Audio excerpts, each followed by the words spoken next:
Nakakabahala talaga ang sitwasyon sa kalsada, lalo na kung ang isang ambulansya ay nahihirapang makalampas dahil sa matinding traffic.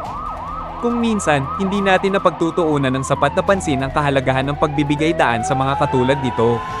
Isipin mo na lang ang mga taong nasa loob ng ambulansya ay posibleng nag-aagaw buhay na nangangailangan ng agarang medikal na atensyon. Ang bawat sandali ng pagkaantala ay maaaring magdulot ng pagkamatay o paglala ng kalagayan ng pasyente. Bilang isang mamamayan, tungkulin nating siguruhin ligtas ang kapakanan ng lahat, kaya't mahalaga ang pagbibigay daan sa mga emergency vehicle.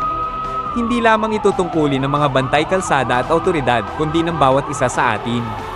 Ang bawat pagkilos natin upang bigyang daan ng mga ambulansya ay isang hakbang patungo sa pagliligtas ng buhay. Naway maging gabay ang pangyayaring ito upang palakasin ang ating pag-unawa at pagtitiwala sa sistemang pangkalusugan ng ating bansa. Sa bawat pagtulong at pagbibigay daan natin sa mga sasakyang ito, nagpapakita tayo ng pagkakaisa at pag-aalaga sa kapwa, hindi lamang sa mga oras ng kagipitan, kundi sa lahat ng pagkakataon. Ingat kayo palagi mga Lods!